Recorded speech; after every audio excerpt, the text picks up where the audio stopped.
It's a long one, man. Good evening. I'd like to welcome you to Albany City Council meeting on Wednesday, March 27th at 6 p.m. I'd like to call the meeting to order, and would you please all join me in the Pledge of Allegiance?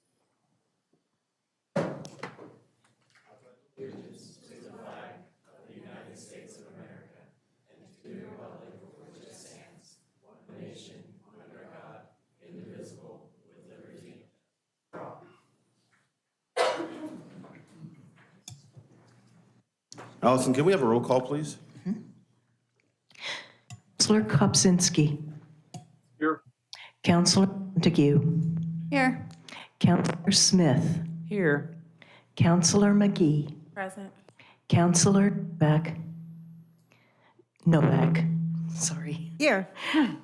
Councillor Newton. Present. McJohnson II. I am here.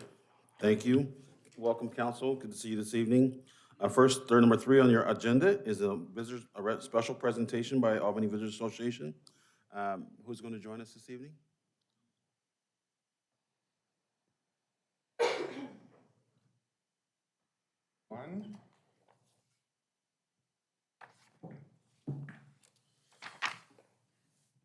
Good evening, ladies and gentlemen. My name is Connor McLean. Thank you to the mayor for arranging that I may be able to speak to you all tonight. Thank you to city staff for facilitating me being here. Thank you to other members of the public sitting in today's council meeting who are realizing that they're going to have to sit through me talking for a bit. And thank you to council for lending me your attention and time. I will try to respect it. I run Spring Hill Cellars Winery here in Albany. And I have the distinct pleasure of serving as the president of the board of directors of the Albany Visitors Association. Often when a member of the public is sitting in this chair, it is either to ask you for something, make the case for some kind of action, or to be quite grumpy in one way or another, sometimes all those things together. I'm happy to say that I have come before you tonight to do none of those things. So while this may take a bit more time than the typical 3 minutes, it should be more fun. So I allotted 10 minutes for special presentation. Okay, that's plenty of time. Might push it with the videos a little bit, but we'll do what we can. So I grew up in Albany. My paternal grandparents lived here for most of their lives. My father was born and raised here. My mother spent most of her life here, and aside from schooling, I've spent most of my life working and living here.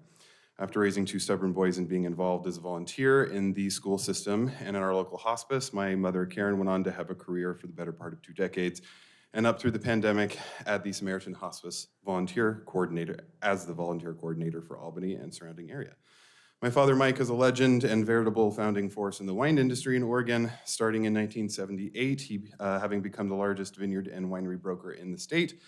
And an award-winning winemaker, he was the man who first identified and marketed the vast majority of the premium agricultural land that would become our now world-famous wine industry here in the Willamette Valley. My parents are the owners and the stewards of 2 beautiful historic buildings here, one of which proudly houses both the Albany Downtown Association and the new location of the Albany Visitors Association. They are also on the board of the North Albany Rural Fire District, where my mother serves as treasurer. I swear I'm not trying to announce a political campaign for either of my parents, but I am attempting to illustrate that when it comes to having role models for community involvement and connection, I've had some of the best mentors that I am eternally grateful for. When I was a younger man, finding my footing in my community with the example set by my family, with the immense amount of change that I have seen our town go through within my lifetime, I felt the pull of the social contract. As many younger people often do, I was coming to the realization that the inclination to fix the world was starting to feel somewhat unattainable. And then in order to satiate that desire, it can be and is wholly justified and appropriate for one to narrow the scope of an anxious, perhaps at times naive, ambition for positive change and focus it on one's own community. I now often say a small town can be a big place for people. It is for me. This is where my dear friend Rebecca Bond came into the picture. At the time that we met, and before her current position as executive director of the AVA, she was the Historic Resources Coordinator. Rebecca was clearly very passionate about her community. This is stapled the wrong way. And town. She sought me out and made sure that the resources of the AVA were available to me. They sent us travelers and locals, travel writers, shared our information to a much larger audience, and included us in photo shoots and promotional material. Even if it wasn't in the scope of her position, you could bet that you would see Rebecca involved. I came to understand that she not only wanted my business to succeed and be a feature of our town, but that she felt that way about so many others. When it came down to the people I saw with their feet on the ground and speaking with their actions, Rebecca Bond was there. It was her dedication and compassion and drive to make a difference that ultimately made it an easy choice for me to apply to the AVA board when invited in 2019. By this time, Rebecca had become executive director, had hit the ground running, and I wanted to be a part of that. It was her steadfast adoration of and commitment to this town that gave me a blueprint for how to channel my desire to become more involved. Yet another amazing role model. With my time at the AVA, I have witnessed an immense amount of accomplishments through her leadership. She remains hands-on with just about every project while trusting the ability of our staff and volunteers. She searches out every possible opportunity or resource for our organization and for our local business and industry partners, and she does it with a smile and a sense of humor that is rare for people who get so much done. The only thing I've seen Rebecca be terrible at is being praised like this, and it's kind of funny for me to imagine her squirming behind me right now. So I'm going to take a moment from lauding her capability to focus on a recent project that came as a result of it. Last year, the AVA was awarded funding through Albany's Collaborative Tourism Promotion Grant, which allowed for her to organize an intensive videography campaign featuring many of our town's wonderful businesses and attractions. This grant was allotted through the city's Tourism Advisory Committee and is generated through a tax on the lodging industry called the Transient Lodging Tax, which is also the source of funding for the operation of the AVA. The first video is, this video is the first of its kind for Albany, and it does a fantastic job of representing the beauty, diversity, joy, charms, and attractions that our home has, and will be shared and featured as much as possible through several different platforms. I'm happy to announce that starting today, a 1-minute version of this video will be played during previews for movies playing at the Pix Theater in downtown Albany. Some of you may have seen this video already, but I'd like to show it to you now. Might take a minute. How long is it? 5 minutes.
On behalf of the AVA, we are very appreciative of the Tourism Advisory Committee and for the funding from the CTP grant for this video. Thank you. We are also excited to announce that a second video will be organized this summer with funding from a grant awarded to the AVA by Travel Oregon, which will showcase several more locations and businesses and feature Albany's growing focus on accessibility for people with disabilities. This is a perfect example of what can happen when you have someone like Rebecca Bond leading the way at an organization like the Albany Visitors Association. The confidence that she inspires, the work that she accomplishes with transparency and accountability, and the kindness that she maintains, and not to mention her lack of desire for recognition, is exactly why last year about 24 people from our community secretly nominated her for the 2023 Travel Oregon Leadership Award. 2 weeks ago at the 2024 Travel Oregon Governor's Conference on Tourism, I am extremely proud to say that she received that award. Travel Oregon came to our historic carousel to film a video that was played for over 500 travel, marketing, media, and tourism industry professionals from around the country and the world, which, with your blessing with the time, I would like to also show you that now.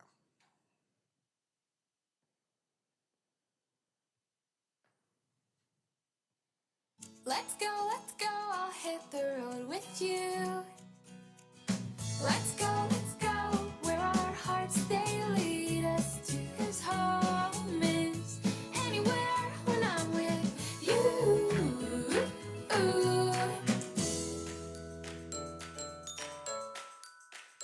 Wow, Albany is the place to be. I love the historic architecture. I love the people that I work with.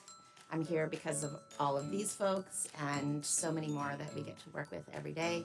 I personally believe Albany is the greatest town in the state of Oregon and probably the West Coast. I want everyone to know what a wonderful community we have. I want them to recognize our small businesses. I just really like to lift them up. I have worked with Rebecca since the first day she showed up at the Albany Visitors Association. And she just hit the ground running almost 28 years ago and never stopped. So actually, I started as a volunteer and worked my way through all the jobs. Started as the executive director about 5 years ago. I had the pleasure of working with Rebecca at Albany Visitors Association, the Albany Downtown Association, and now here at the Carousel, the building we're all in today. And truly, without Rebecca's leadership, this Carousel building would not be here, and the thousands and thousands of people that visit here wouldn't know about it without Rebecca and all the work that she does through Albany Visitors to help tell our story. It's her dedication to the community and her ability to communicate with so many different kinds of people. The smile, the attitude, the ever-present positivity that comes off of her, radiates off of her, is amazing.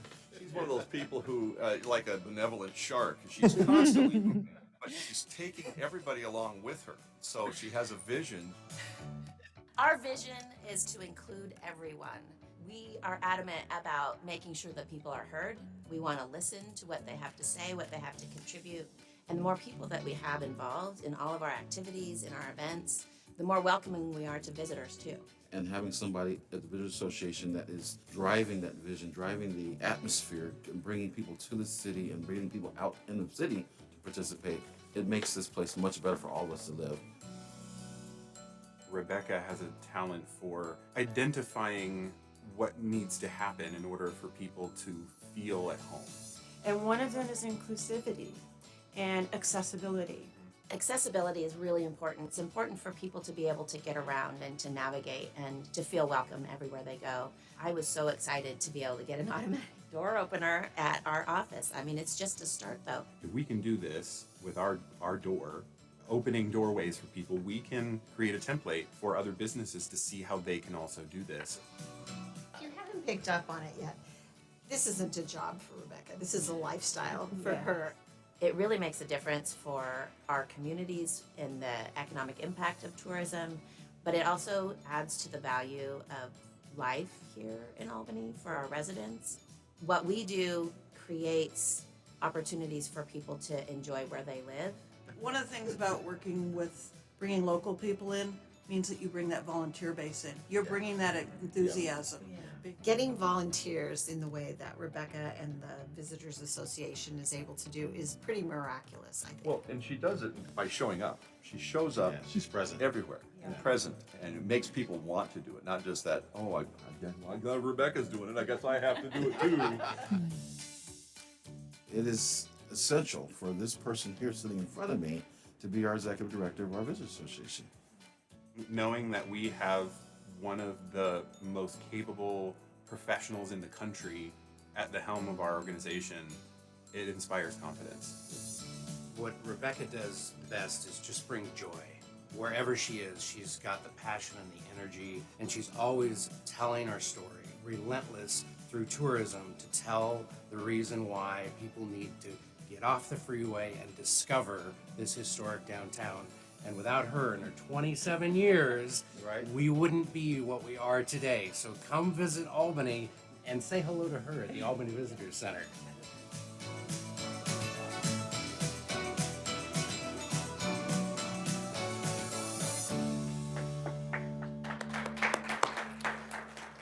So you've heard enough from me tonight. So in closing, I'll cite Travel Oregon's own description of this award. The Leadership Award recognizes individuals, DMOs, or businesses that champion the value of tourism and whose exemplary vision and commitment to help improve visitor experiences in our communities, regions, and state, and whose leadership contributes significantly to the recognition and impact of Oregon's travel and tourism industry.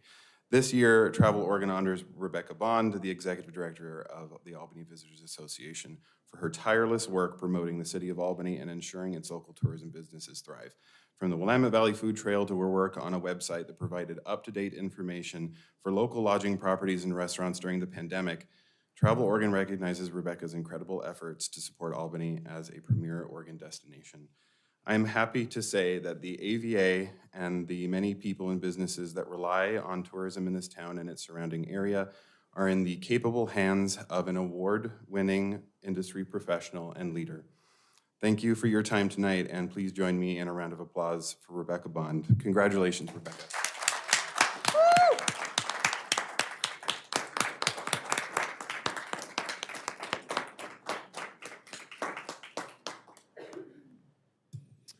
Thank you for your great presentation, Connor.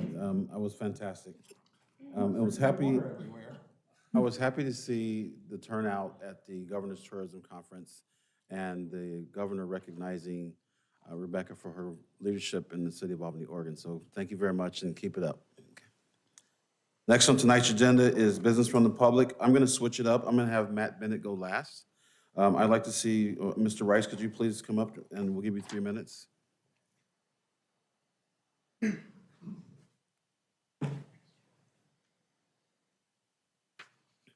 Mayor Johnson, members of the council, thank you again for hearing me out. So last time I was here, I made some comments requesting the opening of a pedestrian and bicycle path between 32nd Avenue and Ermine Street, the cul-de-sac on Ermine Street. After the meeting, Hasso Herring, who has a blog about local events, posted a story about that, which was great.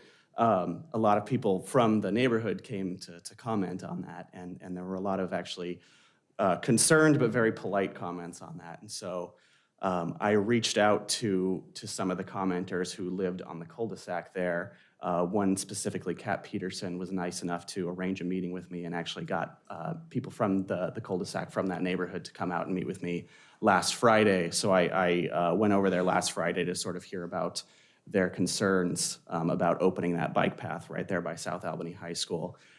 Probably 18 to 20 people showed up. It was a really good showing. I showed up to a big crowd. I asked if I was going to get beat up. They assured me I wasn't.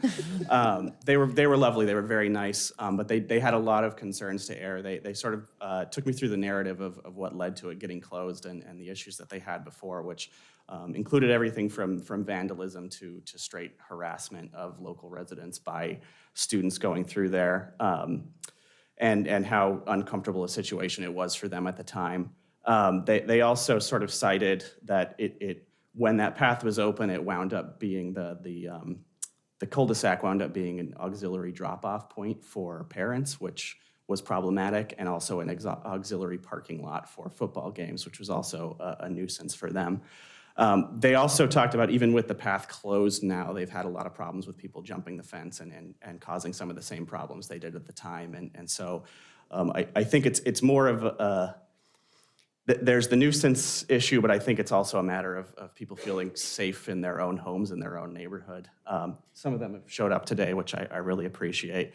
And so with that, and just out of respect to them, I think I'd like to sort of reverse course on my request to get that path open, just because I think the benefits from opening that path are not outweighed by the concerns of those citizens, and I definitely don't want to have a situation where we have winners and losers.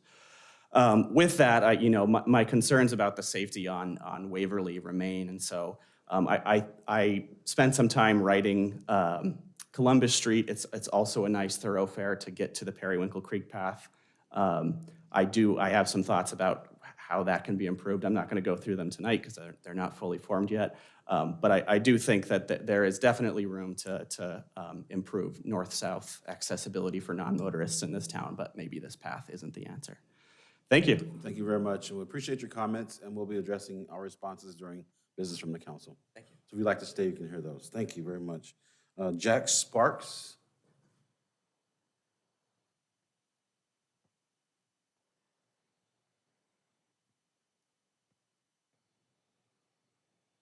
Hello, I'm Jack Sparks, and I live in the area that was just addressed by Alex. And I had a list of a few things to go down, but he did a great job of summarizing our meeting with him. And, excuse me, I just wanted to thank him for how he came and met with us, heard us out, let us explain where we were coming from, and he explained what his position was. And he, let us know at the end of our meeting that he had changed his mind through hearing our problems and concerns.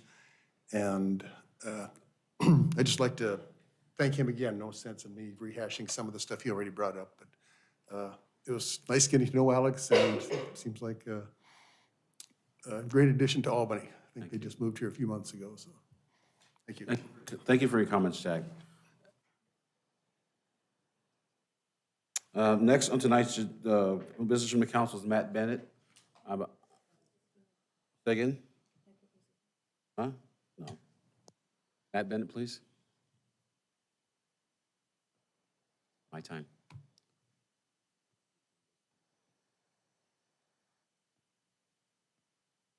Oh, no, not for this one.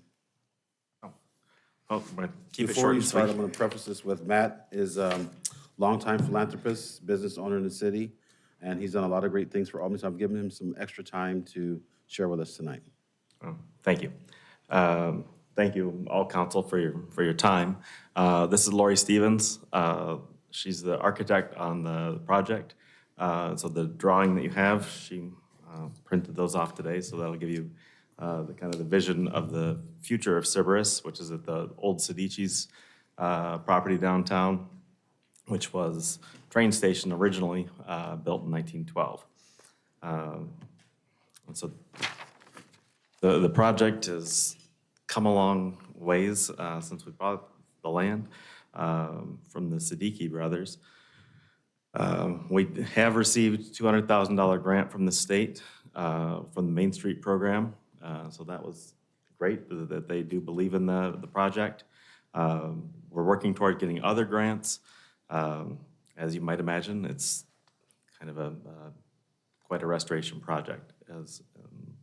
And what we're hoping, respectfully ask, that we put in the council's April agenda for a full consideration.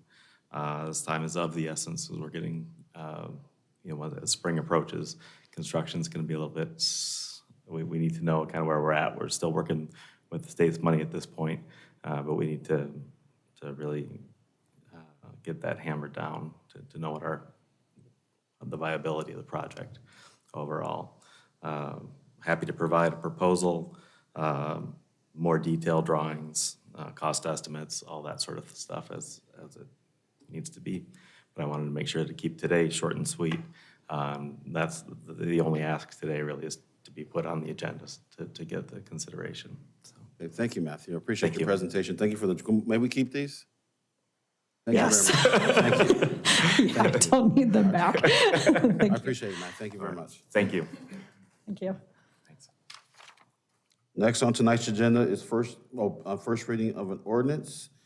Item A is introduction of a new special event permit and discussion on amending Albany Municipal Code, Chapters 7, 13, and 14. Director Kim Ledane will be speaking with us this evening. Good evening. Thank you all for the opportunity. Bear with me really quick as I share my screen.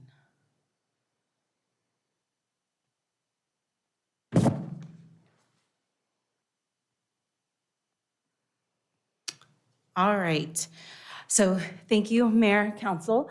I am here to talk a little bit about a special event permit. But before I do that, I want to thank our amazing city clerk, as this is a whopper of a memo, and she walked me through it, as it has a lot of different areas. So we're very lucky to have, very lucky to have Allison. So I am here today as we are getting increasingly, I say we, the city is increasingly getting more requests to have events on public space. And previously, we had folks fill out a road closure permit and a sound permit, which was lovely, but over the years, we need more information in order to be able to evaluate events, make sure that we're addressing them properly with staffing if needed, as well as communicating to our general public. So with that, I am here tonight in the hopes of presenting to you all a structure for a new special event permit that can be added to the mix. But in case folks don't know, because I wouldn't if I didn't work here, if you were interested in potentially putting on an event on city property, you would need to fill out for a sound permit so that you can have amplified sound that's going to be heard over 200 feet away. Potentially a road closure permit if you're going to obstruct or make use of a public street. A vendor permit, so that's if somebody is going to be vending and profiting off of selling items or providing exposure or sponsorship or anything like that. So that we're able to allow folks not to profit off of public property. And then an alcohol use permit, so we can take a look to make sure that any request for alcohol is appropriate and going to work well. So what I'm here tonight is to ask for you all to consider for us to move forward in creating an additional, a modified permit, that we would break it down. One for a smaller event, which would be 75 to 199 attendees, and the one for a larger special event or parade, which would be 200 attendees plus. This just goes to help offset some of the costs, a fraction of the cost associated with looking through all the permitting information. It gets routed through police, fire, community development, public works, finance, city manager's office, and parks and recreation. And it also just allows us to gather additional information so we can see where they're planning on parking people. If they are going to be using drones, where are you putting porta potties? Are you notifying your neighbors of your event? These are all things that we've realized over the past couple years that we need to find more information about. And this is pretty standard in a lot of other communities our size. I think this is, us becoming larger. We're kind of right-sizing some of our processes. So this will bring us a little bit more in line. I do want to say smaller events, less than 75 people, still use the road closure noise permit, National Night Out, events like that typically aren't having, multiple vendors, large setups. This would still allow them to operate essentially in the exact same format, but just give us a little bit more information. With that comes updating our permitting fees. So costs haven't been updated in quite some time. We like to be financially and fiscally responsible. This does not cover our administrative costs, but in spirits of the city's strategic plan, we don't want to stifle, activity and things that are making people proud to live here and that are spurring on economic growth. We just need to do a little bit more of our due diligence to recover some costs. So moving forward, sound and road closure permits would be $25 a piece. Small special event permits, $75. A large special event or parade, $125. Vendor permits are, I apologize, that is a typo on my end. They're gonna remain $50 and $25, and then alcohol permits remain $25. If council is in favor of this tonight and goes ahead and passes the ordinance, the fees would go into effect on April 26th. So council, any discussion? Go ahead, please. So just to make sure I'm understanding, the small and large permits include sound, road, vendor, and alcohol. Good question. The small and large will include sound and road closure. Because not everyone requires vendors or alcohol, those are going to remain separate. So it would not be it would not be 100% a layering, but if you have vendors or alcohol, there still is an additional fee. It groups in the sound and road and noise. It essentially gives us an extra $25 to $75 to offset staffing time. Okay, thanks. Counselor Novak and then Counselor Newton. Thank you. I have some questions about what I read along there as well. One says that, or at least I have the impression from what I read, that business owners have to clear their sidewalks of any accumulation of ice or snow by 7:30 in the morning? Sure. So I will be happy to, if you're okay, I'll talk about municipal code changes in a little bit because we also have Back for public that. works. Okay. So sorry if to you're jump okay the with gun. that, we'll get Sorry to that jump one the gun. next. Yeah, sure. Okay. Counselor Newton. This is just for the first ordinance, that's it. Okay. For the fees, yeah. So a few things. So with the sound permit, so I'll just use an example. The Albany Pride Parade last year, they had a sound permit. But there were also some counter protesters like this travel karaoke boombox thing. Would they need their own separate sound permit? That is a great question and one that I do not know. I would need to probably touch base with code enforcement and police to determine if their decibels are over a certain amount, but it's possible that they would also need a sound permit in order to be amplifying. Okay, and then a large event, would that be garage sales? Would that count like the downtown wine walk, downtown trick or treat, First Fridays? I'm just thinking like off the top of my head, farmer's market. Sure. So I would say we have a list of exclusions kind of going on, and we feel like events that are associated under the city, so which would include ADA and ADA, we wouldn't necessarily continue to pass, any additional fees on to them. But, if somebody did want to have a 4-block long garage sale, then yeah, if we're going to be closing down the street for it, it would be something that we would recommend we would charge a fee for. Okay, sounds good. Go ahead, Counselor Smith. A couple of things. Farmers Market was something that I was going to ask about too. They have been operating in the City Hall parking lot for a long time. Do they have a separate arrangement with the city? Would that be rolled into this now? Then that's something that we would need to figure out. That is a little bit of an anomaly. If they did have to apply, it would be a one-time fee as opposed to a weekly, obviously. But that's something that I'll need to revisit. My other question is on page 7 under 7.28.260. That, and the new language that's added, the proposed activity or use does not include elements that are unlawful in federal court. Is that to address, for example, the Hemp Fest?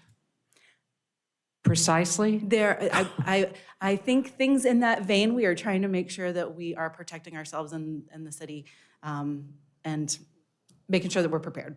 Yeah, thank you. Counselor Kopsinski, and then we'll go to Counselor McGee afterwards. I'm okay with what it is I'm hearing right now. Counselor McGee? Is there a way to receive the list of the organizations that will be opted out of these, like the farmers market? Sure. Okay, thanks. Yep. Thank you.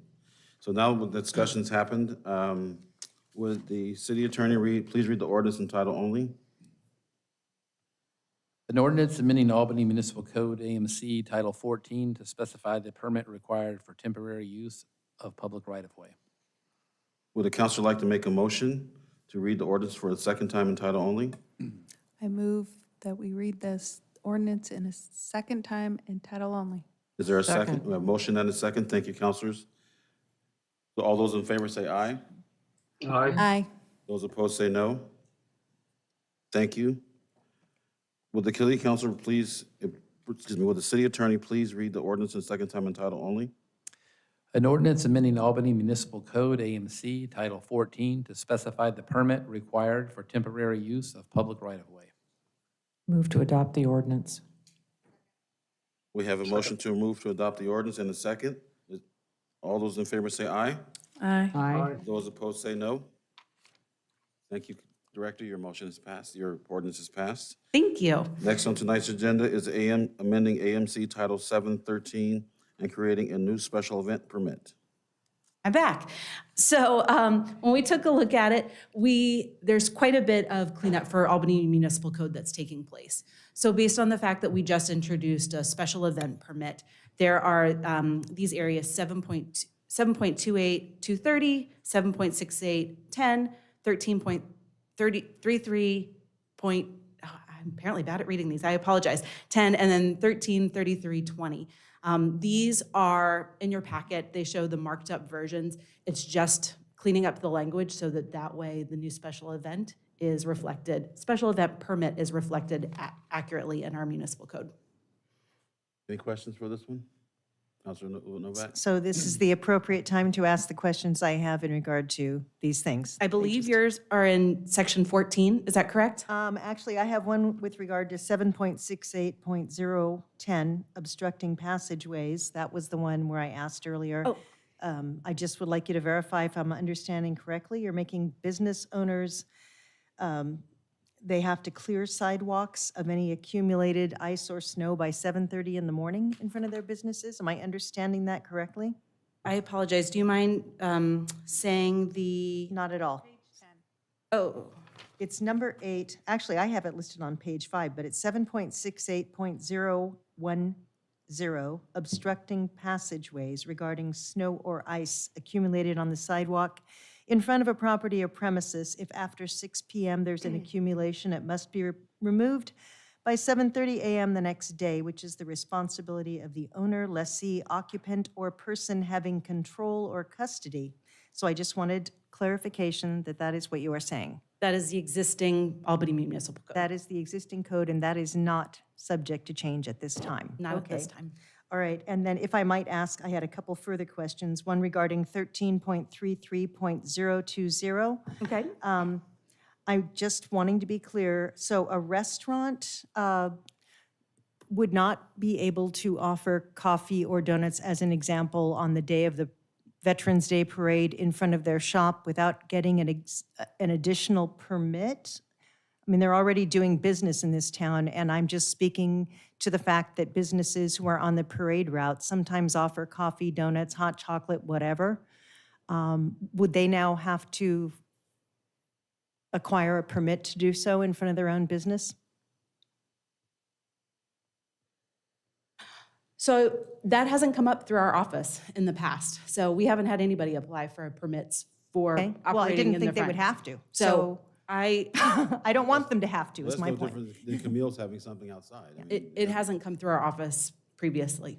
Okay, so again, my question is just to make sure that, because I'm not in favor of changing the code to make it such that a business owner who wanted to offer coffee or hot chocolate or donuts outside of their business during the parade would have to now file for a permit.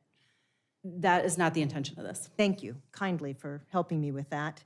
And then I was also wondering, who are the regularly licensed concessionaires for whom exception is made by Parks and Rec? And you may have addressed that earlier. We used to have a sports program, and from there we would use a vendor to serve refreshments and concessions out at Timberland and Bryant Park. Since our league play has changed, we no longer operate concessionaires out of there, but I'm hesitant to remove it in case anything were to, change further down the line. We don't have any concessionaires currently operating out of a city facility at this time. Excellent, thank you. I do have one final question regarding these. Thank you so much. No problem. All of you for bearing with me. This is 7.68.010 again, regarding the obstruction of passageways. Number 5 says, no person shall deposit any earth or other debris upon any street or sidewalk. And then number 6 says, no person shall place or erect a structure or part of a structure over a public street or sidewalk without an encroachment or special event permit or road closure permit. And my question is, this is going to be enforced as of April 1st of this year? So it would be It's 26, wasn't it? the 26th. And it's not changing. And so So that's the current code, right? that's current code. The only thing that's changing is Okay, I wasn't aware that this was being enforced. That's the reason I'm questioning it. I didn't realize we had enforcement of no one can put debris or earth or anything on a sidewalk or put a structure on a, so, because forgive me, but I've seen debris on our sidewalks and things in places that I thought maybe this is new and it hasn't, no. All right, I imagine it's complaint driven is okay. my anticipation. So can I Thank go you. on? Move other folks? Yes. Councilor Newton had a question. Yeah, so with 7.28.30, the concessions, does that include like an ice cream truck at a park or ice cream cart? What about like at, any of the events, like if someone has like a snow cone machine, so would they have to apply to like have like a concession permit? Anytime there is funds, money transacting on public property, they do need a vendor. Does that count like if they're on like the road, on the sidewalk next to the park? Yes. It's city property, Okay, that's what so. I'm trying to clarify. And then 7.68.010, passageways. So events downtown, sometimes, like they'll have like a table outside the restaurant or like a business. I'm thinking like, Crazy Days, would that have to be a special permit as well? What about, as the mayor mentioned, restaurant space like Camille's, they have, or Sweet Red's previously had some tables. Is that going to need to be a permit or is that an exception? That would be an exception. We currently have the SEAT program that was kind of implemented during COVID that allows for tables, chairs, and stuff to be placed outside of businesses in downtown. We didn't get rid of that program. It still is in effect, and we allow people to provide us a plan showing ADA accessibility around obstacles that they place in front of their businesses. So it's a type of right-of-way permit. It's an encroachment permit, but it all funds a SEAT program. There's no change to that. Okay, and so Crazy Days, the car show, those will need to apply for a permit. Those are not normal, right? Because what I was asking about was Camille's and Sweet Reds. That's a normal part of their regular business. That's what I want to clarify. Okay, and then this is just a random question. I know we were talking about the Ermine Street blockade. Is that, so let's just use an example.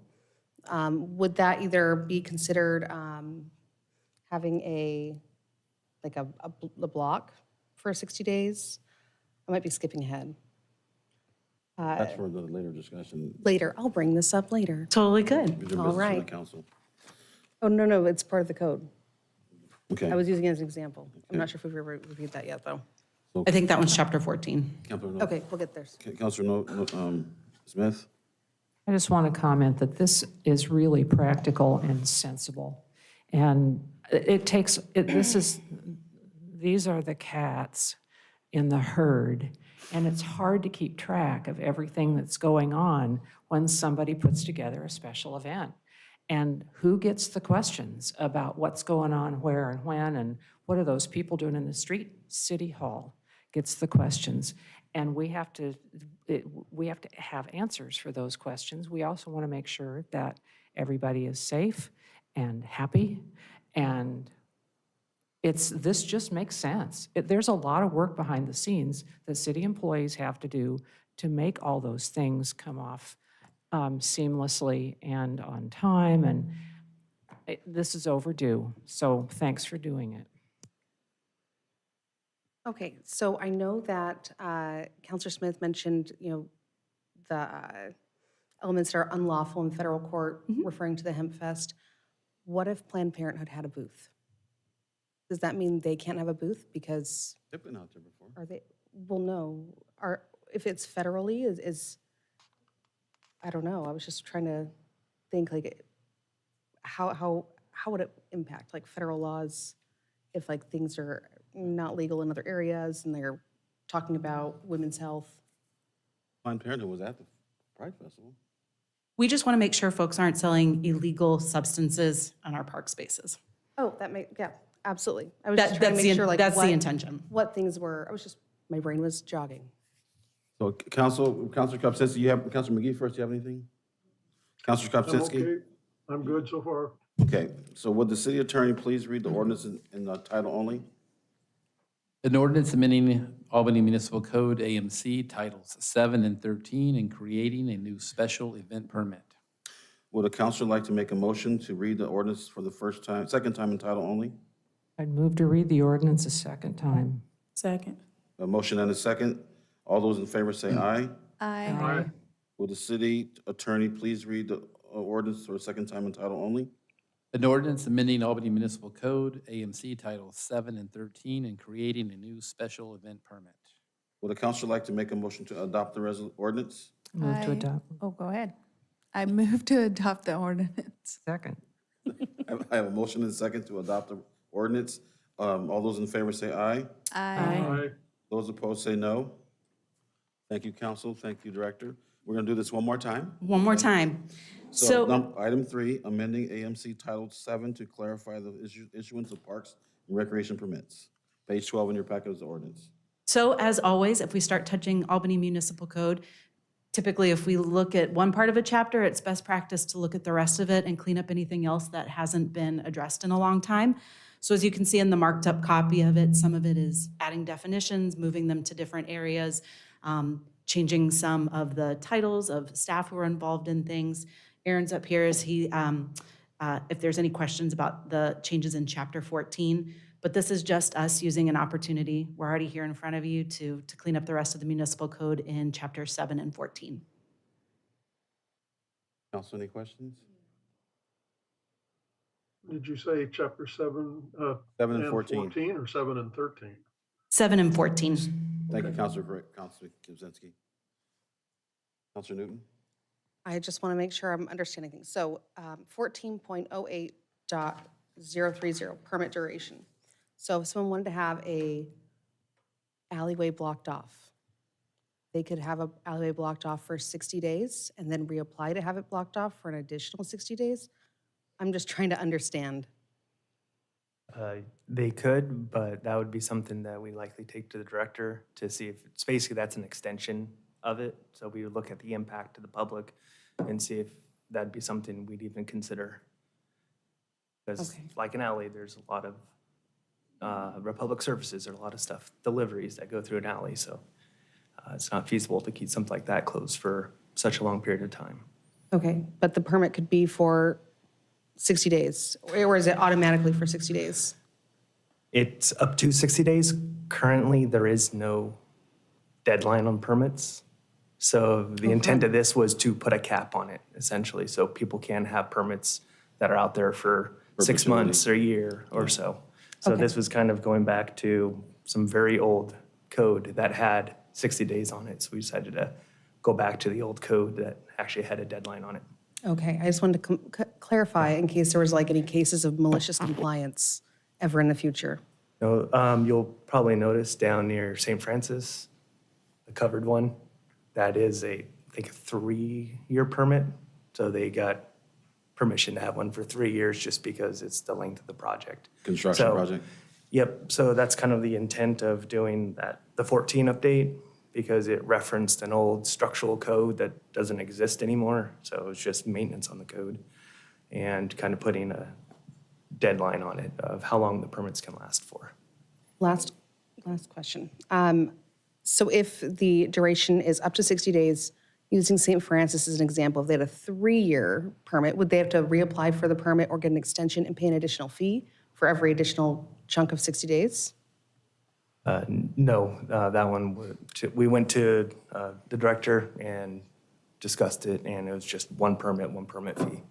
For 3 years? Yeah, more conditions on the permit, like we need a schedule, you got to keep us up to date. It'd be, so Right into the special microphone, please. Oh, sorry about that. Drop it So, off. that had a special circumstance. We went to the director, and so it'd be something similar if anybody wanted a long-term permit. We kind of put language in there that we could allow it, but had to have the director's approval. Do we have parameters for long-term permits? There's more conditions put on the permit, more requirements. So kind of look at it a lot more closely. Are those in our code, though? They are not, because it's a case-by-case basis. Okay. There's references to traffic control plan and a pedestrian circulation plan.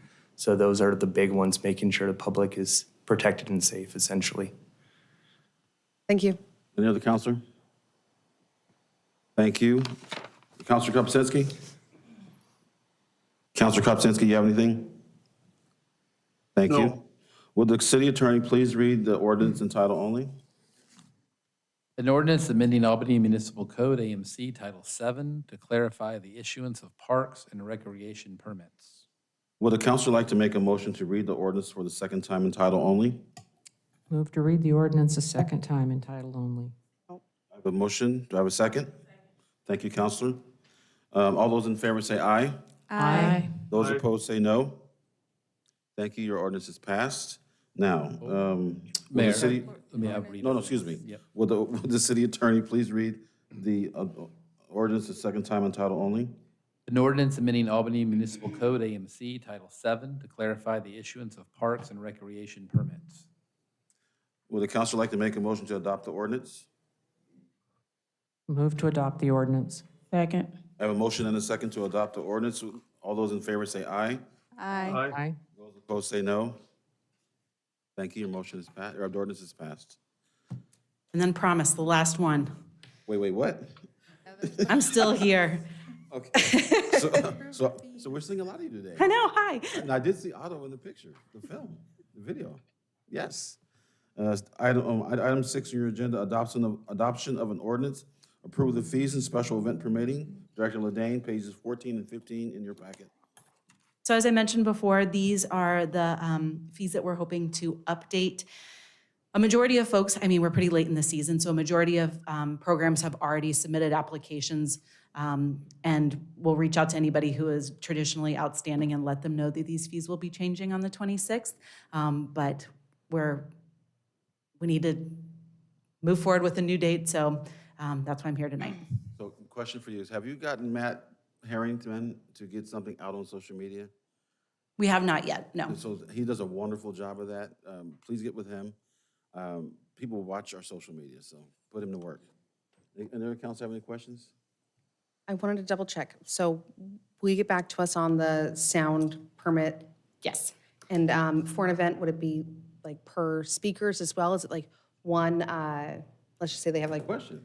A giant one or 2 giant ones or whatever, yeah. yeah, or if they have, 2 stages, would it be 2 sound permits? At this point, it would just be one, but you would show in your diagram and say you're going to be set up in X location and X location. And in the application, it asks for what type of amplification. So is it a roll-along speaker? Is it production company that's coming in? So we do ask for additional specifics in the actual permit. And then road closures, is it like per road blockade or is it like Full stretch. So you could have, by 5 roads blocked off, it's $125? Yep. I'll give you an example of that. The honor flight on April 25th, they're blocking out that road and this road, and it's 125. Well, it would be 125 when they get them. But the cool thing is there's gonna be bands and stuff out there, so it's a pretty good production. And is this only related to, I'm just not sure about the overlapping with ODOT and with city roads. They would be unable to close any ODOT roads, right? anytime it touches ODOT, they'll fill out our application first. We approve it and say, on our end, anything that's a municipality, road, or structure, we're fine with. And then typically from there, they have to take our approved application and submit it to ODOT for their review and approval. Okay, fantastic, thank you. Else, council? Okay, so we have a resolution before you on pages 14 and 15. Council, do you have a motion? Move to adopt the resolution on page 14 and 15. Was an ordinance. It's a resolution. It's a Second. resolution. I have a motion and the second for the resolution on page 14. All those in favor say aye. Aye. Those opposed say no. Thank you very much. Councilor Skinty is good. Next is the adoption of the consent agenda. Council? Move to adopt the consent agenda as written. Second. I have a motion and a second to adopt the consent agenda. All those in favor say aye. Aye. Those opposed say no. Thank you, council. Motion passes, agenda passes. Staff reports, personnel change requests from municipal court. Director Yeager, Finance Director Yeager, page 19 of your packet.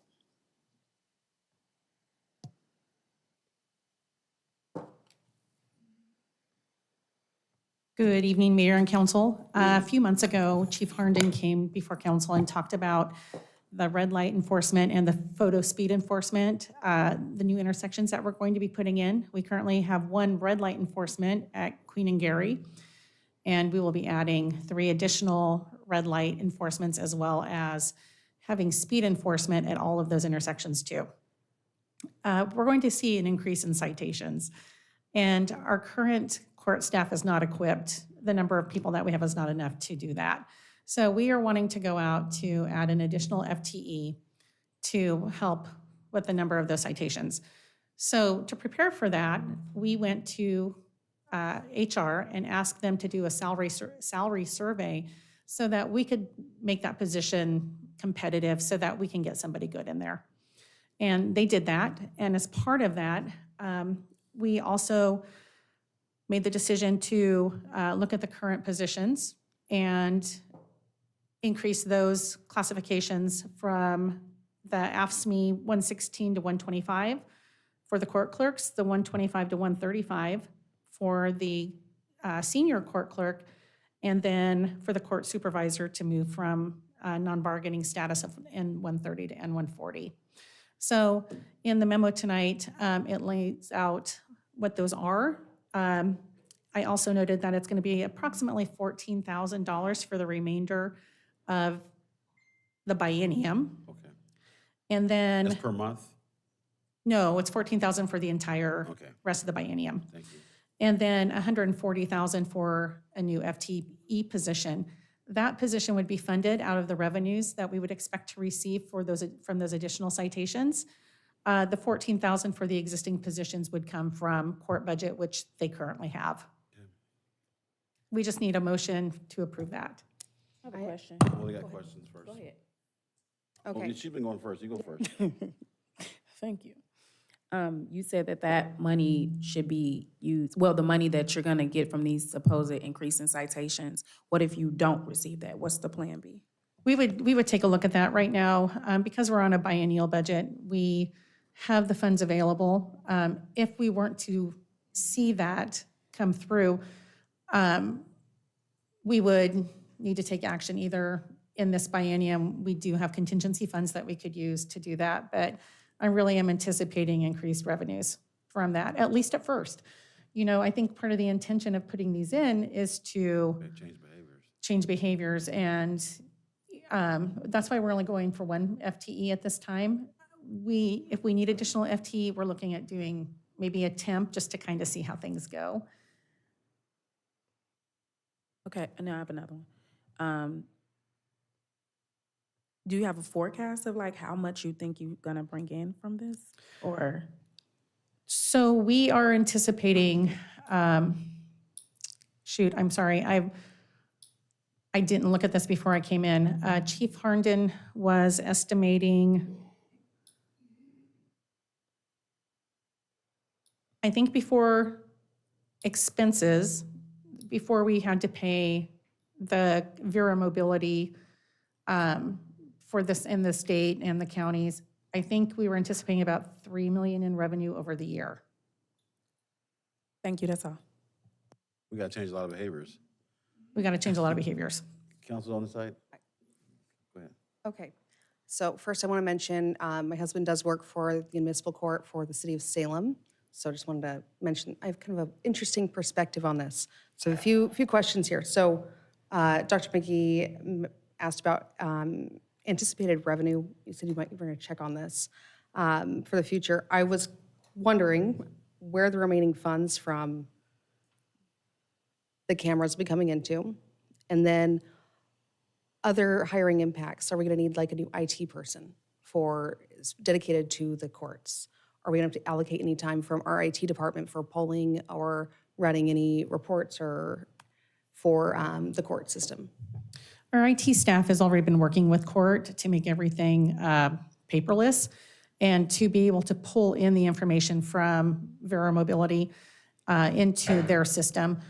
We already do that with one of the red light cameras that we have, and so this would just be pulling in the additional information from Vera Mobility into the court's software system and then going through that. So we're not necessarily anticipating a lot of additional IT, but we just don't know yet because we haven't seen the volume come through.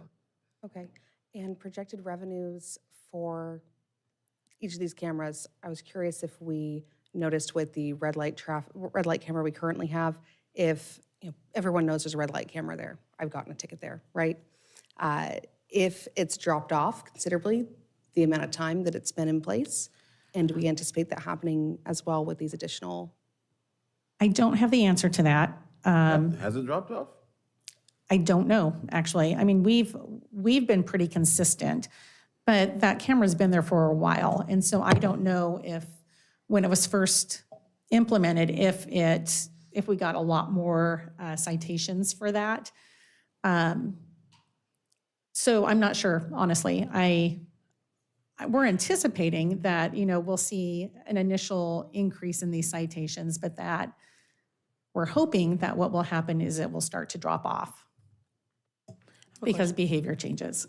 I have a question about that. Coming from a city that had a lot of red camera enforcement, and they were often reversed because of they weren't founded and things like that. Do you foresee an uptick of that? And we want change behaviors, but if people are coming in and saying, "Hey, the camera is malfunctioning," or "That's incorrect, I was right here," do you have a vision for that?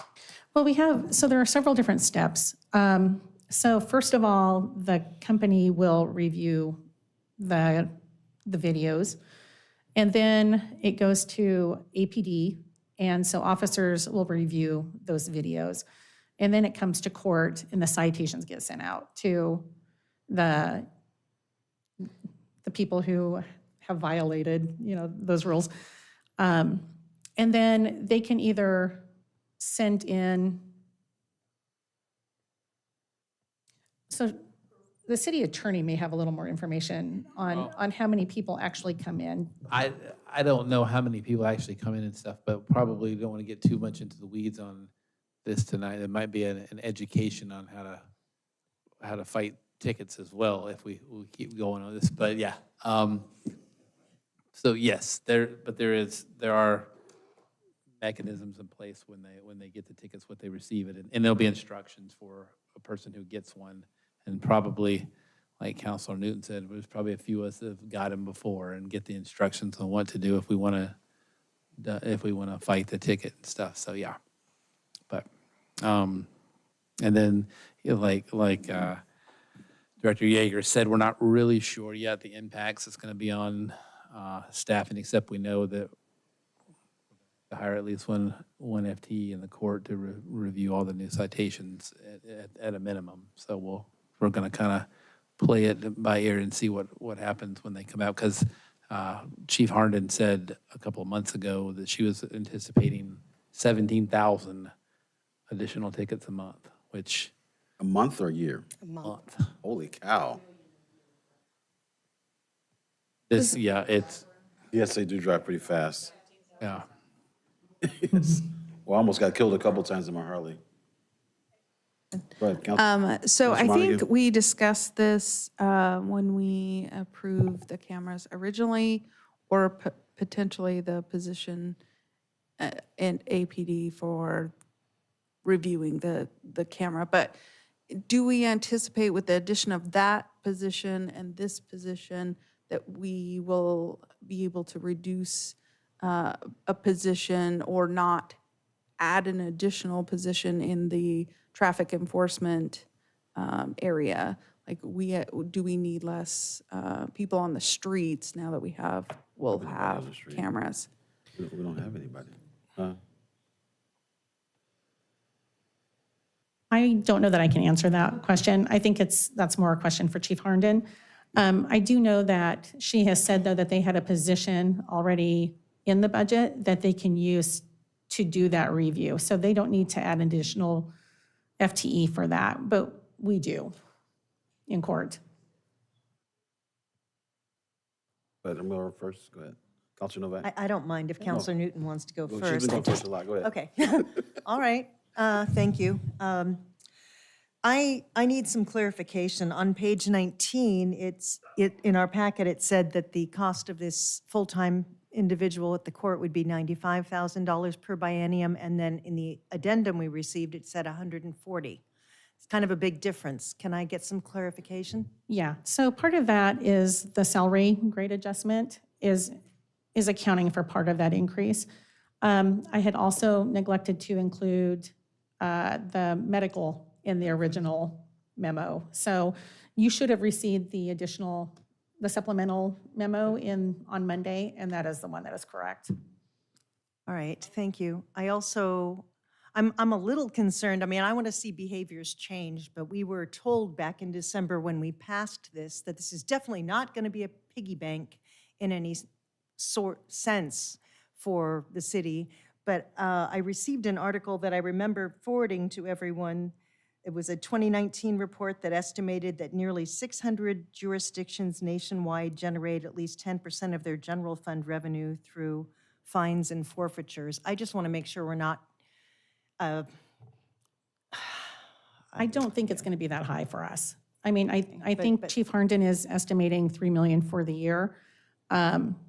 But that, once you pay for positions, an additional position, and you pay the state their portion and the county their portion, and you pay the company, Vera Mobility, their portion, it starts to really bring that down. So I don't think it's going to be a cash cow, so to speak.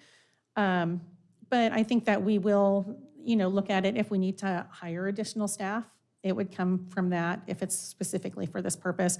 If there's, if we need an additional clerk at APD, once we are going to stagger these in so that we can see what the impact is and hopefully be prepared for $17,000 a month. Well, So I have a question. Who was that? Was that that you, was Ray? me. No, that was me. So my question first. So you said the state's going to get some of the money, and so is the county. The county. Mhm. But those are Albany city streets. They- Is it because they they're on always right do. of ways, or The state gets money for criminal citations. They always get a piece of it. They'll get it for traffic tickets as well. are they going to pay for any of the FTE? Good question. No, but to clarify one thing, and that is the numbers we had been told, but I'm being told now that they've modified that to 17,000 to 25,000 per year. Per year. So, So it's not a month? no. Per year. Per year. But I still, the question I have is if the county's going to receive some funds and so is the state, are they going to put the money towards the FTE? And you're probably not going to answer that tonight, but I'd like to know. They don't currently put any money towards our FTE in Muni Court. Okay, I know we probably talked about this earlier. I just want to make sure that we talk about it right now. The remaining funds after we've paid staff, what happens? Where do those go again? I believe they're going to go to the general fund, but we haven't talked about that yet. Once we see what revenues do come in, then we can allocate those appropriately, and we would talk to council about that. Okay, because 3 million is quite a chunk. And then I also wanted to understand the logic between, I know it's small potatoes, but I just want to understand the logic because this can set precedents, right? The $2,700 coming from the court's budget when I'm wondering why it didn't come from the police's budget, the extra $2,700 to cover the new position for the biennium. So the 140,000 or for the new position? Just to cover for the end of the biennium, since once the position is hired, it'll be covered for by the fees that come in from the tickets, which is what I understood. Correct. But then the $2,700 that we currently need that's coming from the court, I was just trying to understand. It would be 1,400 for the remaining biennium. Okay. For the current court staff. So what was the reasoning behind having it come from the court's budget versus transferring money from public safety? We actually have the funds available, but if we needed to take that from the revenues of the additional citations, we could do that. Okay. Thank you. We have I think we're good. Do we need to do anything tonight? We just need a motion, please, to move forward. A motion to approve this request? I'd move to approve the personnel change requests as requested. Second. I have a motion and a second. All those in favor say aye. Aye. Opposed say no. Everybody may comment? Thank you. You said, Yeah, I'm not sure how I feel about this. are you abstaining? I have to say you're abstaining before the vote, Okay, and you true. called for the vote before I had a chance to say any words. I just have some concerns about putting these things in place, and then how do we fund it after this biennium? Can we do a roll call, Yeah. please?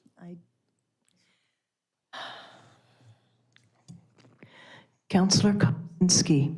Yes. Counselor Montague. Yes. Counselor Smith. Yes. Counselor McGee. No. Sorry. Counselor Novak. No. Counselor Newton. I'll vote yes. That's 4-2. Motion passes. Thank you, Thank you. Director. Next on tonight's agenda for staff reports is multi-unit property tax exemption overview provided by Economic Development Manager State Sophie Adams on page 20 and 21 of your packet.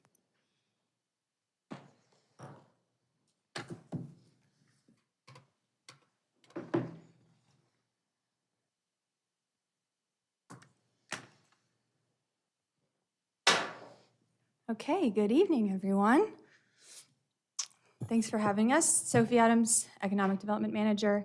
And first off, before we jump into MUPD, most of you I think have met, but for the sake of everybody online, I'd like to introduce Jennifer, who is our new Economic Development Coordinator, who's wonderful, and we're really happy to have her on the team. Welcome. Thank you. Does Jennifer have a last name? Yes, where? Thank you. Thank you. W-A or W-I-E-R? W-E-H-R. E-H-R, okay. Okay, so tonight we're here to talk about multi-unit property tax exemption, otherwise known as MUPD, which is how I'm going to refer to it throughout this evening. You had a memo in your packet. This is really something we've talked about before. This is the first time we've done a formal presentation on it. Tonight is intended to be a high-level overview of the program.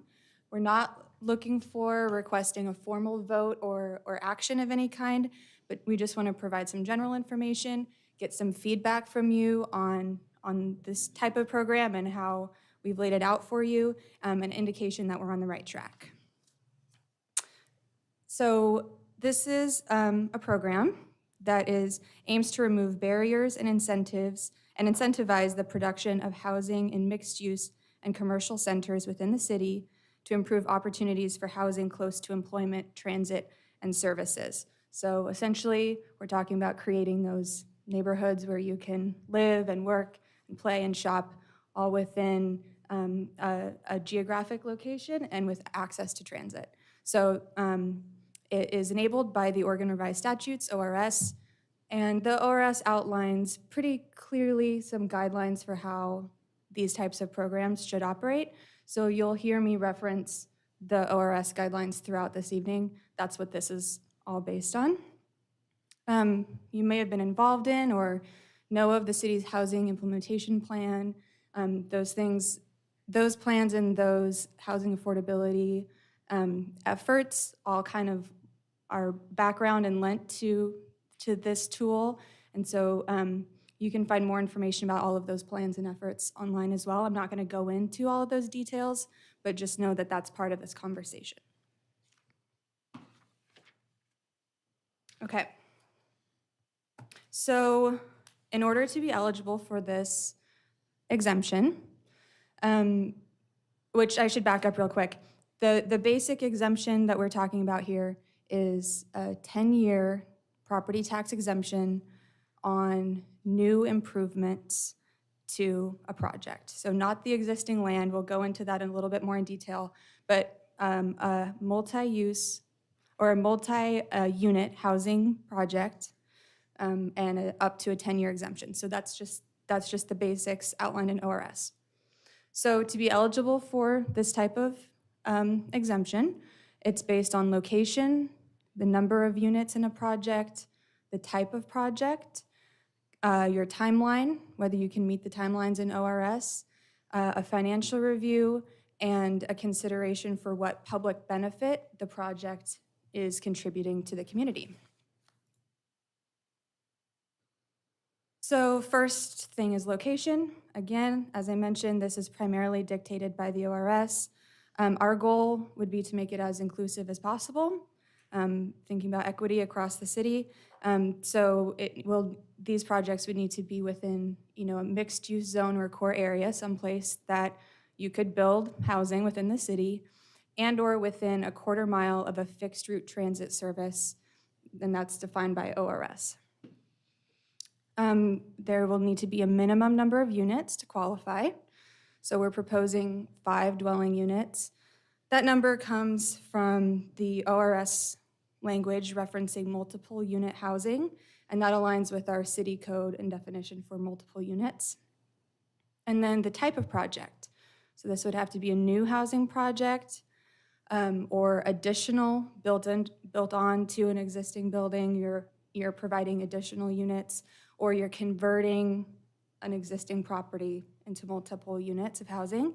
And then there's also a commercial port component that can be eligible for the exemption under the ORS if it is of some sort of public benefit, if it's meeting a public benefit criteria.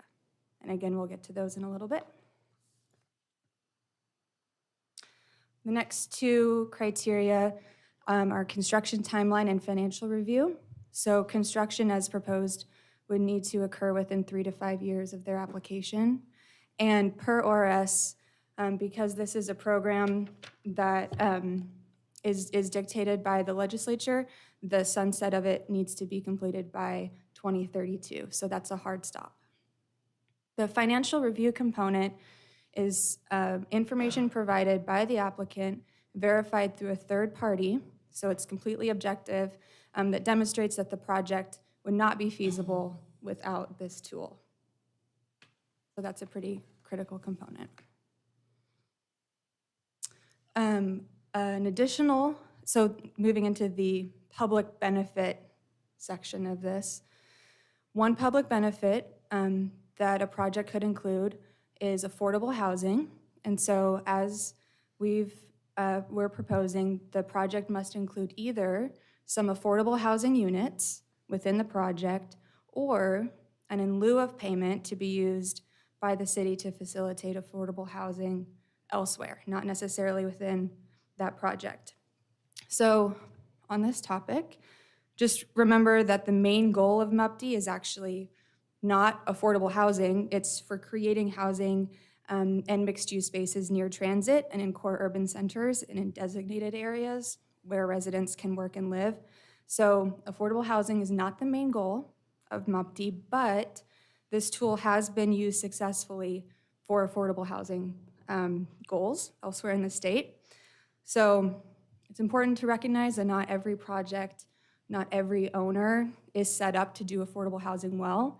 And so that's why this in lieu of payment is a really good component, because it allows us to collect some funds to be put in a pot that can be used for affordable housing elsewhere. For example, with nonprofit developers that are really set up well to do affordable housing. Okay, this is a list of additional public benefits. And I'll pause here for just a minute so you can read. This is not necessarily exhaustive. Again, many of these are included in the ORS, so they will need to be included in our code as well. So as proposed, projects would need to include 1 or possibly a minimum of 2 additional public benefits from this list in order to be eligible. Just remember that we want this tool to be useful and not overburdensome. And so even though all of these are great, we don't want to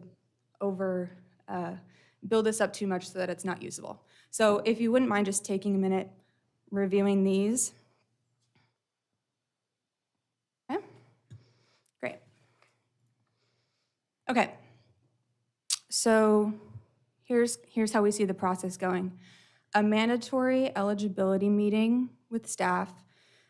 This this is, you know, a little bit of an intensive application and program, and so we want to meet with folks ahead of time to make sure that they understand what the program is. We can give them feedback. They can decide if their project actually probably would be a fit. We can give a little indication of whether or not, yeah, we think you're going to meet all of the criteria, so that they don't waste time and money going through the application process for nothing.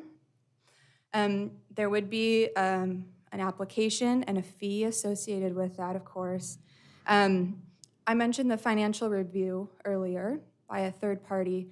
That would be a contractor, a consultant that the city would contract with, and that there would be a fee associated with the services of doing that financial review and feasibility study.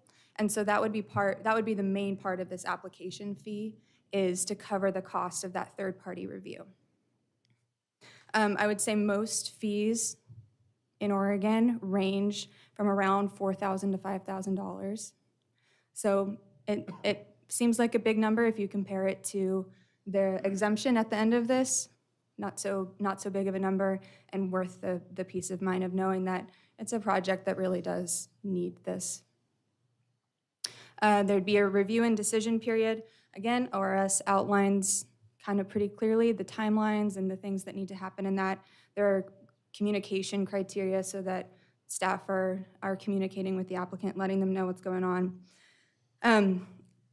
Council would have ahead of time already approved everything that we've talked about so far. You would have approved through code and through approving a program guide, the eligibility criteria, the public benefits, and other of those aspects ahead of time. So staff would be able to just review the application and check it against the criteria that you've already approved, and then we could communicate with the applicant, yes, you meet all of these criteria, you passed the financial review, so you are approved or denied. That would happen within 130 days of receiving a complete application. Then there's, of course, after a decision is made, the project's moving forward, then there's a reporting and compliance component. So during construction, the project representative, as we see it, would just submit some simple reports to us verifying the status of the project and the projected completion date. After construction, they would need to submit proof of certificate of occupancy and documentation of those public benefits that they said that they were including. And then during the exemption period, they would need to submit annual reports verifying again that those public benefits are remaining in place, and continuation and proof of either the affordable units or the in lieu of fee, whatever that agreement was there. Compliance-wise, there could be potentially exceptions, and exemptions could be terminated if the conditions of approval aren't being met anymore. So, for example, they remove the public benefit, or they're not meeting their affordability units. Yeah. Why 130 days? Why not 60, 90? Sure. That number is the maximum per ORS. So we know it would be it's guaranteed within that window. Doesn't mean it would take that long. Okay, thank you. This is just an example for you to take a look at. This is from a project in Eugene who has a MUPD in place. This is a 50-unit project. Without the development, the property was bringing in $3,300 in tax revenue. With the development, the tax revenue in that first year was significantly higher, as you can see there. Over a 20-year period, that project will generate 7.5 times the tax revenue per acre compared to a single dwelling development, even with the 10-year tax exemption. That's not the reason to do this program, but it does kind of illustrate the return on investment there. And, this program does not result in a loss of funding for the city or any other overlying taxing districts. It's just saying we're going to be patient for a set amount of time, and we'll reap the rewards of that development after 10 years. And again, that's a development that likely would not have occurred without that incentive.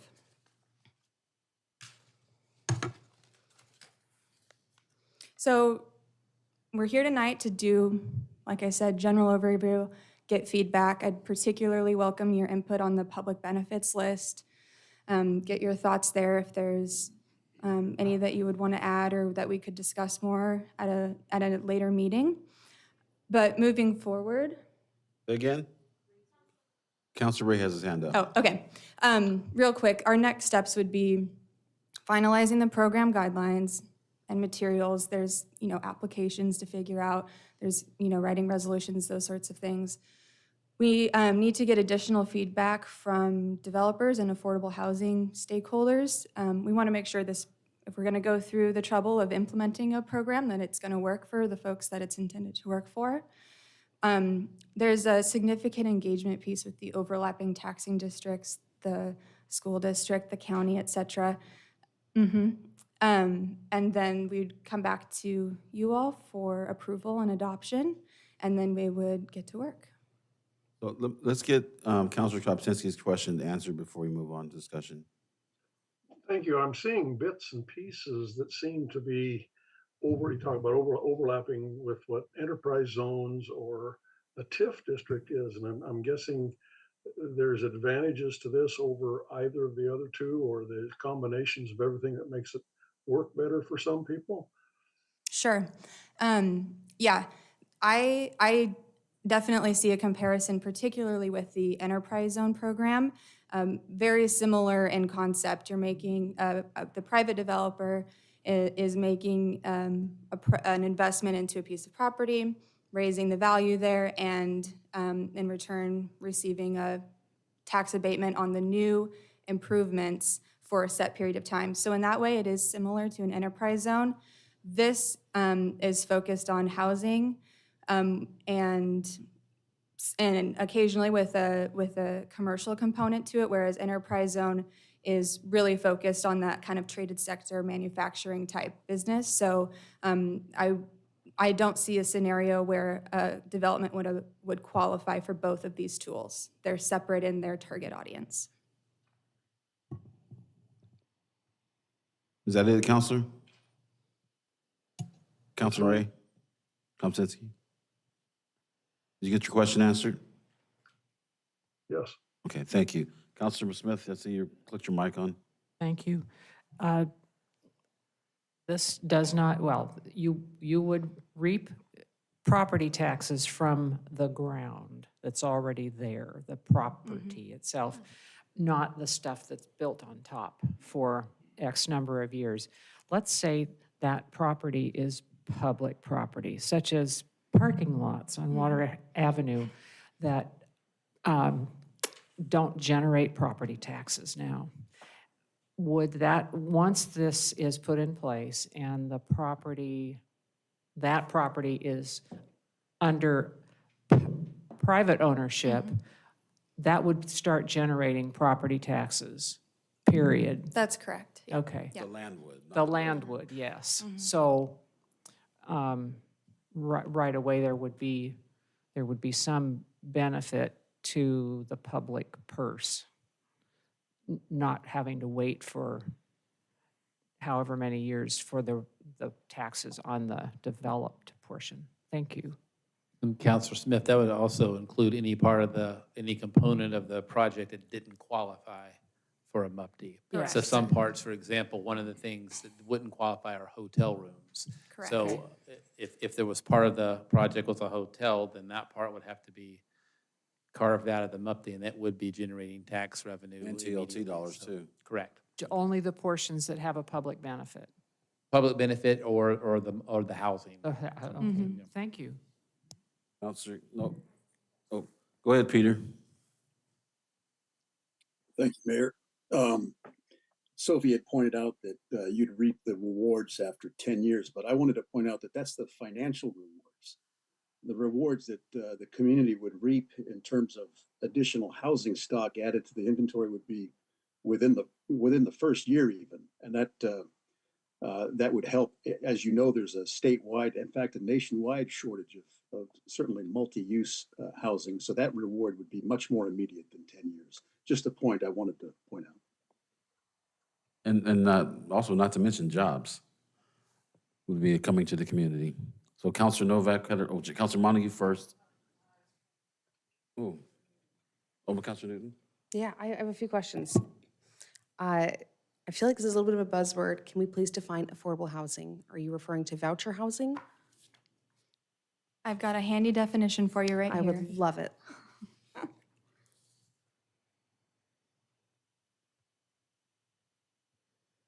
While she's doing that, can we go back to the public benefit slide, please?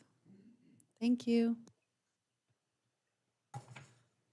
Okay, so the term affordable means that no more than 30% of a household income is spent on housing costs.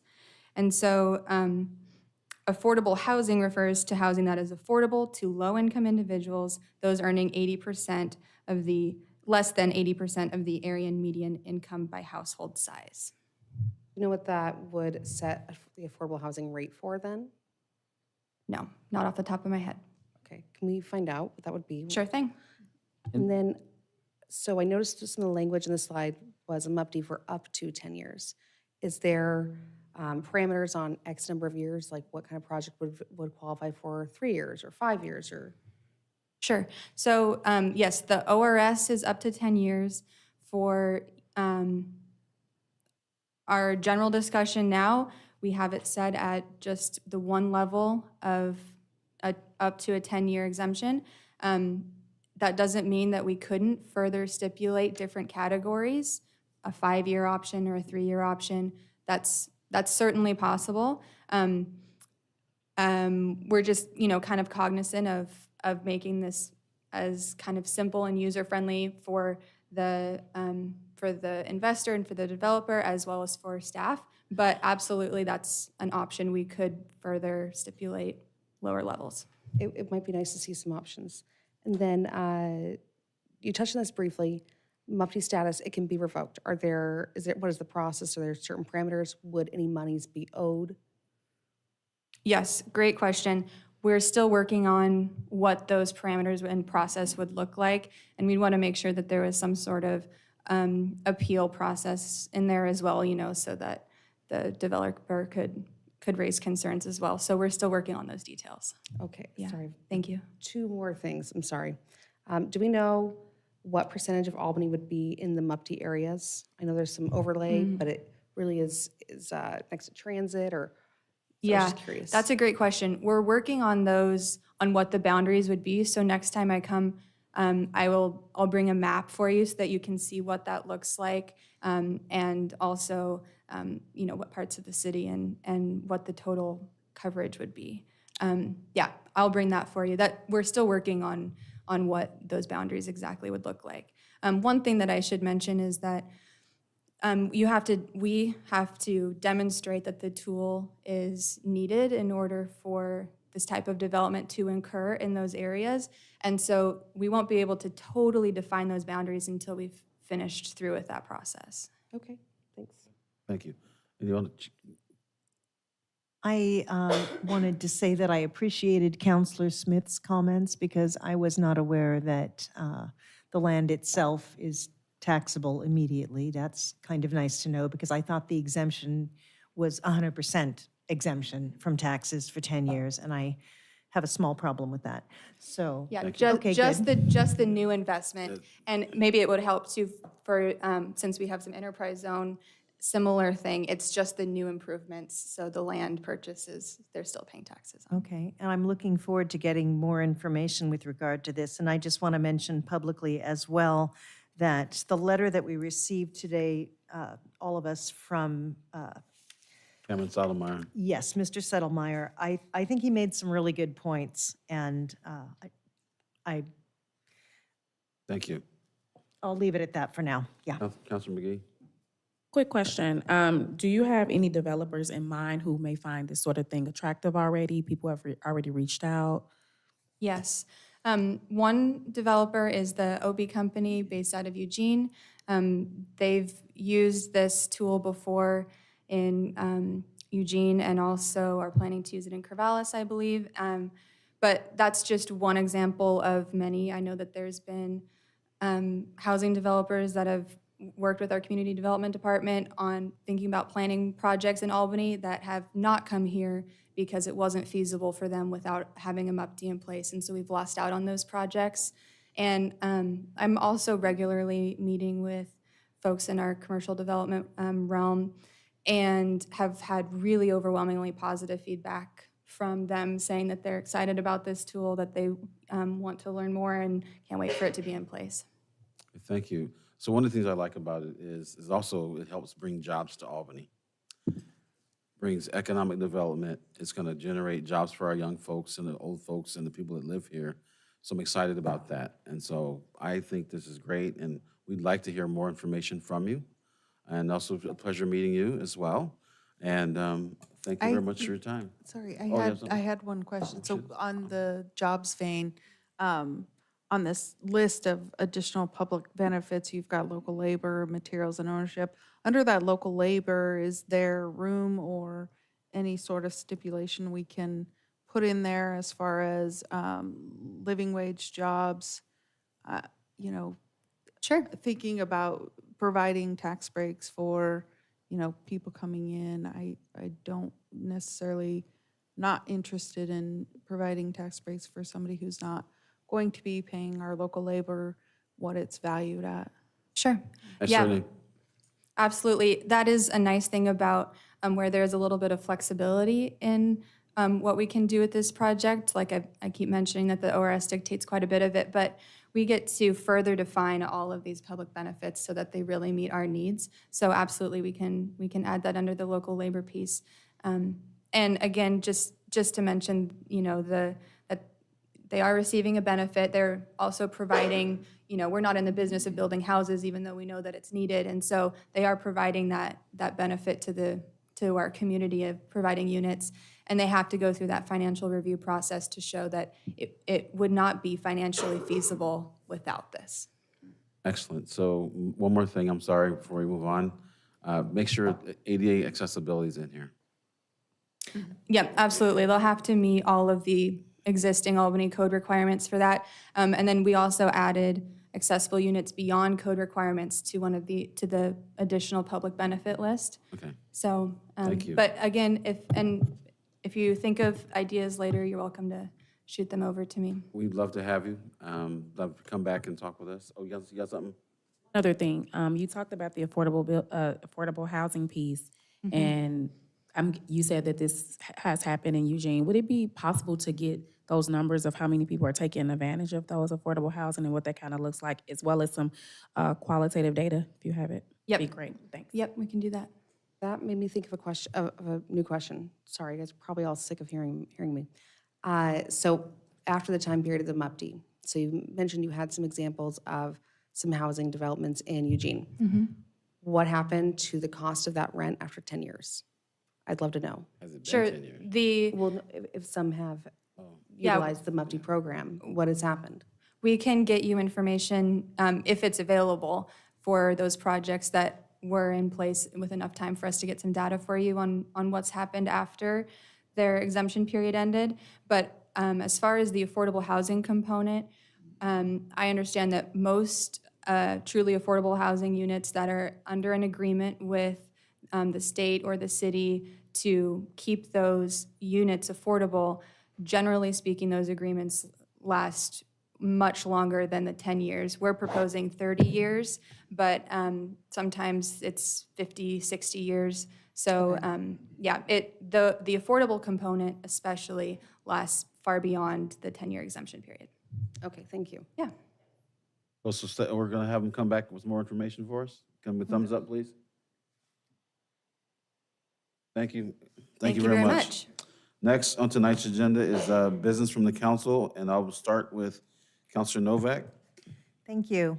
I know we've already applauded that presentation from the Albany Visitors Association, but I am so proud of you all. I practically cried. So thanks for what you're doing. And I will include the Downtown Association in that, because the Visitors Association, the Downtown Association, everyone who's involved, whether as a staff member or a volunteer, you really do put our city on the map. And I am very, very thankful for you.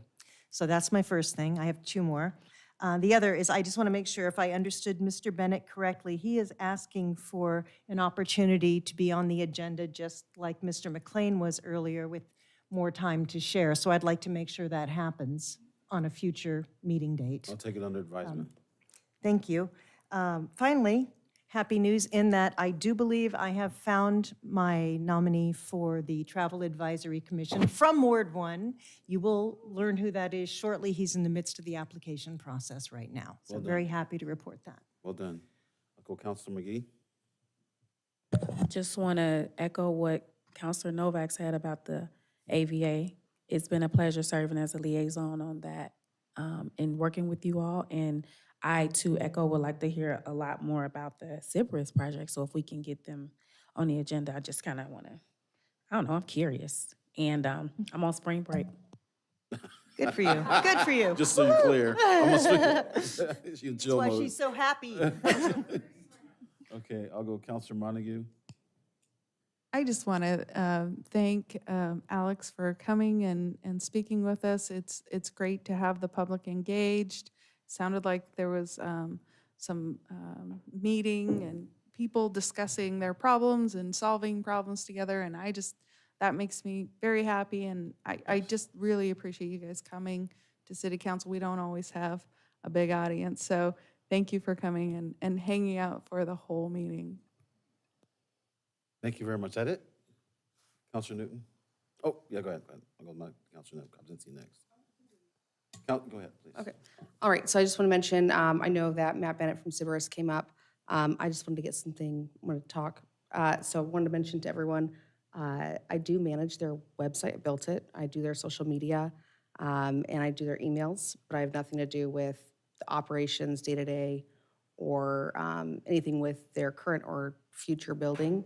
And I've actually spoken already with Sean Kidd, the lawyer, our city attorney, and he has informed me that I do not have a conflict of interest. And just want to make sure that I clarified that. And Sean, did you have anything additional to add? Not yet.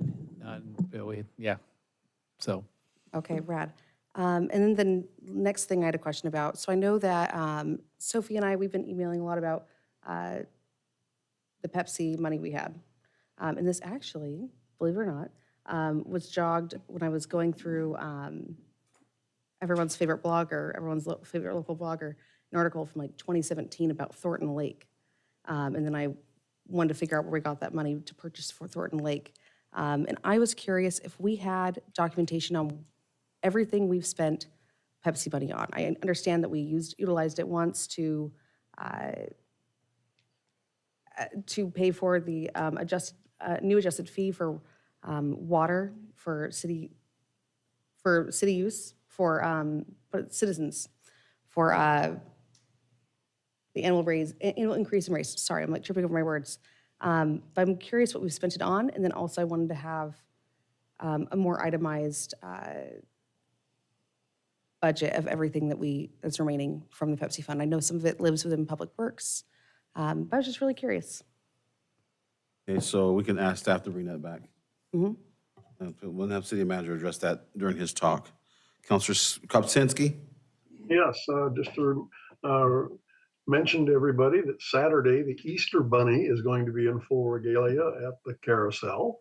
Come down from 11 to 4 and have candy handed to kiddos and even adults if they so desire, and have pictures taken with the Easter Bunny. I happen to know the person intimately. Yes. That's all I have. Thank you. Councilor Montague reminded me of something that I meant to say and didn't. May I just briefly? Go ahead, please. Go ahead. Thank you kindly. I appreciate it.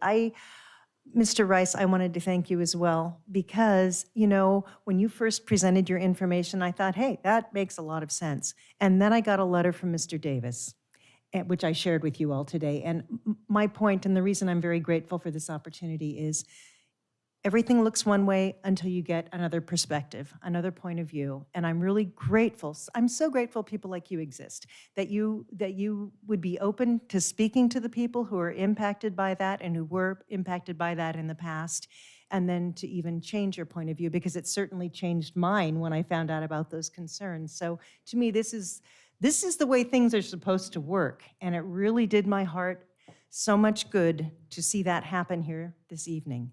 Thank you for letting me you. say that. Thank you for doing what you did. So who's next up? Was that Counselor Montague? You're already gone. Counselor Smith? I'm the last one standing here. I'll begin by also thanking Mr. Rice, who solved a problem with the people who are most affected by it, within a half a mile of my house. So I'm really familiar with this situation. I've been there for a long time and seen things happen and not happen, and it was bad. And I'm glad that all sides of the story have been told, and that everybody's able to speak respectfully to each other and say what's important to them and reach a reasonable compromise. So thank you. Golly, I wish this happened in every neighborhood. Agreed. It's supposed to Wow, be. they wouldn't need us. I also want to report that now that the speed limit has changed on Waverly and Columbus from Sandy M Highway south to the Oak Creek Bridge, at least one Albany driver has learned to comply with that. Happy to report that. I haven't noticed anybody speeding there, making a lot of noise with tailpipes and whatnot, but it was such a small change from 40 to 35. It just seems to be happening. Thank you for everybody who participated in that effort. My friends at the Mennonite Village were instrumental in getting that going, and the Traffic Advisory, or Transportation Advisory Commission got that to us, and then went to ODOT, and ODOT jumped right on it and changed things. Also, just wanted to mention that that now that the legislative session, the short session is over, the League of Oregon Cities has started convening its policy committees to work on their the city's collectively priority list for legislation to put before the 25 session. I sit on the Transportation Committee and the General Government Committee, along with representatives from all over the place. I'm representing the League's Women's Caucus on those committees, and we've started meeting.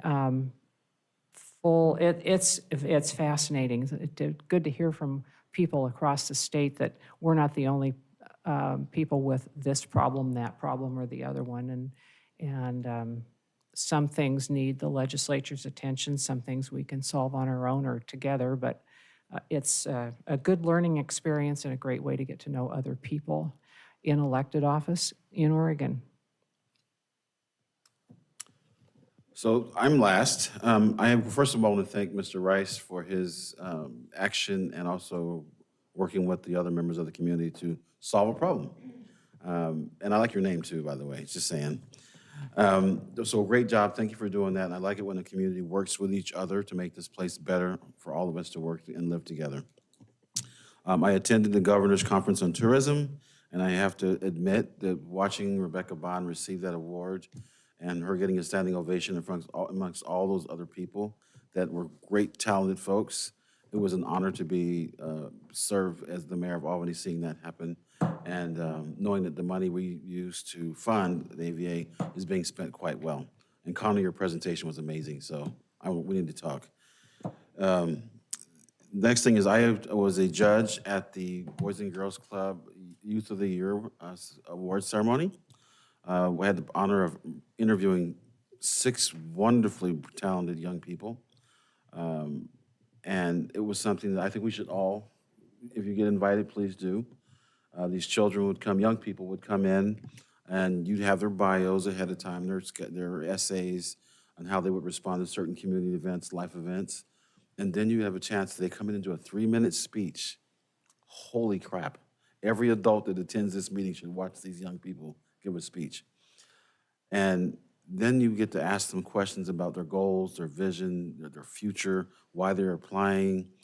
And some of these children, I'm happy about the future because these kids are super, super sharp. And so I want to thank the Boys and Girls Club for that honor.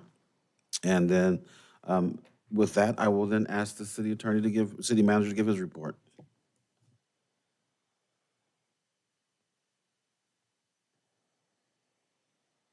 Thank you, Mr. Mayor. There we go, got the video. Okay, if every counselor and the mayor hadn't congratulated Mr. Rice on his civic-minded collaborative approach, I would have done the same thing. And I also want to add my own congratulations to Rebecca Bond for the recognition from her peers, well-deserved. I'm joining you from the Northwest Regional Managers Meeting here in Seaside, Oregon, where it's thunder and lightning outside. So it's quite the weather phenomenon. I wanted to also bring your attention to the fact that Battalion Chief Jamie Smith of the Fire Department will retire this Friday in a ceremony at Station 11 this Friday afternoon. And then also make a comment on Councilor Novak's concern about adding staff in the municipal court. I understand her concerns, her concern about adding staff, and I assure you that as the enforcement goes forward and the court experiences additional workload, we'll be attuned to any decline in revenues or decline in workload, and we'll then have to take the appropriate steps at that time. And then lastly, Mr. Mayor, you asked me to comment on economic development funds, and we will get back to you and to the council on an accounting of how those funds were used at a future council meeting. And that's all I have, sir. Thank you. Thank you very much, and be safe out there. We did have hail this afternoon, and we had a lot of rain and thunder and lightning, and it was quite interesting driving over here from my office. So with that, the next meeting dates are Monday, April 8th, 2024 at 4 p.m. for our one of our monthly work sessions, and Wednesday, April 10th, 2024, at 6 p.m. for a city